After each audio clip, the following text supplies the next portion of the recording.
Hello everyone, চলে এলাম একটি নতুন ব্লগ নিয়ে। তো আশা করছি তোমরা ভালোই আছো, আমিও মোটামুটি আছি। তো আজকে আমি তোমাদের সঙ্গে শেয়ার করব বিশ্বকর্মা পুজোর ব্লগটা। অনেকটা লেট হয়ে গেল, তার জন্য আমি খুবই দুঃখিত। তো দেখো, এই যে দুজনে মিলে রওনা দিয়ে দিয়েছি আমার মাসির বাড়িতে যাওয়ার উদ্দেশ্যে।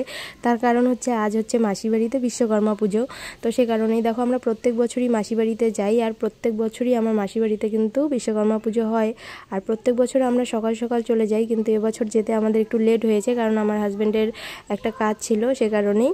তো যাই হোক, কি করা যাবে। এই যে দেখো পৌঁছে গেছি মাসি বাড়িতে। এই হচ্ছে আমার মাসি, ঢুকেই মাসির দর্শন পেয়ে গেছি। তো তারপরে এই যে এখানে দেখো আমার হাজব্যান্ড কিন্তু এসেই এই যে আমাদের ছোট্ট সোনা জিয়াংশুর অন্নপ্রাশনের ব্লগটা কিন্তু কিছুদিন আগেই তোমাদের সাথে আমি শেয়ার করেছিলাম, আমার ভাগ্নে। তো যাই হোক, জিয়াংশুকে কিন্তু দেখো কোলে নিয়ে নিয়েছে আমার হাজব্যান্ড। আর এখানে এই যে পেছনে হচ্ছে আমার ভাগ্নে মহারাজ ঔগত আদি। আর এই যে এখানে বিছানায় সব ভাই বোনেরা মিলে কিন্তু এখানে খেলা করছে। তারপর দেখো আমি কিন্তু কোলে নিয়ে নিয়েছি আমাদের ছোট্ট সোনা জিয়াংশুকে। তো মূলত মাসির বাড়িতে আসার উদ্দেশ্যই একটাই, মানে প্রত্যেক বছর এই কারণেই মূলত আসা হয়। তার কারণটা হচ্ছে এই মাসির বাড়ি বিশ্বকর্মা পুজো উপলক্ষে। আর এই যে হচ্ছে আমার দিদি। তো মাসির বাড়িতে বিশ্বকর্মা পুজো উপলক্ষে প্রত্যেক বছর আমরা কিন্তু সবাই একত্রিত হই। আর এই যে এখানে দেখো বিছানায় দেখতে পাচ্ছ বসে আছে আমার সব বোন, এই যে দুটো বোন, এক দিদি, তারপর এইদিকে সব মামি, সবাই মিলে আর কি গল্প করছিল। তো মাসির বাড়ির বিশ্বকর্মা পুজোতে না সবাই মিলে অনেক দিন পর একত্রিত হই, আর প্রচুর গল্প আড্ডা, অনেক হাসাহাসি হয়। সে কারণে কিন্তু কোনোবার মাসির বাড়ির পুজোটা আমরা কিন্তু মিস করি না। হ্যাঁ, তবুও এবছর আসতে আমার লেট হয়ে গেল। আর এই যেখানে দেখো আমার ভাগ্নে মহারাজের দুষ্টামি। আর এই যে দিদি কিন্তু আমাদের ছোট্ট জিয়াংশুকে কোলে নিয়ে নিয়েছে।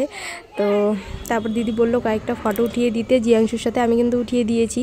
দিয়ে তারপর আমার মনে পড়েছে আমি যে কারণের জন্য এসেছি, মানে যেই উপলক্ষে এসেছি সেটাই তো আমি করিনি, মানে আমি ভগবানকেই প্রণাম করিনি। বিশ্বকর্মা পুজো উপলক্ষে এসেছি, কিন্তু এসে ঠাকুর প্রণাম করতে ভুলে গেছি। তারপর কিন্তু এই যে চলে গেলাম মাসিদের ছাদে, আর কি ছাদে মন্দির আছে, এখানেই কিন্তু দেখো বিশ্বকর্মা পুজো হয়েছে। আর এবছর যেহেতু বিশ্বকর্মা পুজোটা পড়েছিল একাদশীর দিন, সে কারণেই কিন্তু এবছর ভোগ নিবেদন করা হয়নি ভগবানকে।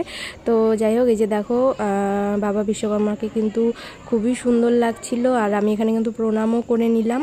তারপর এই যে আবার চলে এলাম নিচে, এসে এই যে এদের দুই ভাইয়ের একটু দুষ্টামিগুলো তোমাদের সাথে একটু শেয়ার করছিলাম।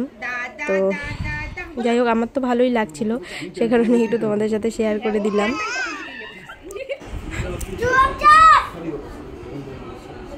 আর এখানে দেখো দাদা কিন্তু ভাইকে শাসন করছে রীতিমতো, কিন্তু ভাই দাদার শাসনটাকে হেসেই উড়িয়ে দিচ্ছে। তো এগুলো নিয়ে আমরা আর কি সব বোনেরা হাসাহাসি করছিলাম, সব জামাই বউরা। তো ওদিকে কেউ হাসবি না। তারপর কিন্তু দেখো সবাই মিলে এখানে একত্রিত হয়ে প্রচুর আনন্দ করেছি, হাসাহাসি করেছি। তারপর সব বোন মানে সবাই মিলে আমরা কয়েকটা রিলস বানিয়েছিলাম। তারপর কিন্তু সবাই মিলে বসে প্রসাদও খেয়েছি। তো আমার একটা মানে বদ অভ্যাস কি বলো তো, মানে আমি না মাঝে মাঝে ভিডিও করার কথা ভুলে যাই। এই যেখানে দেখো রিলস বানিয়ে নিচ্ছিলাম। তারপরে এই যে সবাই মিলে একটা ফাইনাল ভিডিও তৈরি করছিলাম আর কি, তোমাদের সাথে শেয়ার করবো বলে। এই যে হচ্ছে জিয়াংশুর মা, এই যে জিয়াংশুর বাবা, মানে আমার দিদি জামাইবাবু, তারপরে এই যে এই বোন হলুদ কালারের জামা পরে আছে, এদের বাড়িতেই আজকে পুজো। তারপরে এই যে আমার আরেক বোন, আমার হাজব্যান্ড, পেছনে আরেক বোন। তো সবাই মিলে অনেক কিন্তু মজা করেছি। তারপর সবাই মিলে একসাথে বসে প্রসাদও খেয়েছিলাম। সেই মুহূর্তটা আর তোমাদের সাথে শেয়ার করতে ভুলে গিয়েছি। তো ঠিক আছে, কেমন লাগলো ব্লগটা অবশ্যই কমেন্টে জানিও।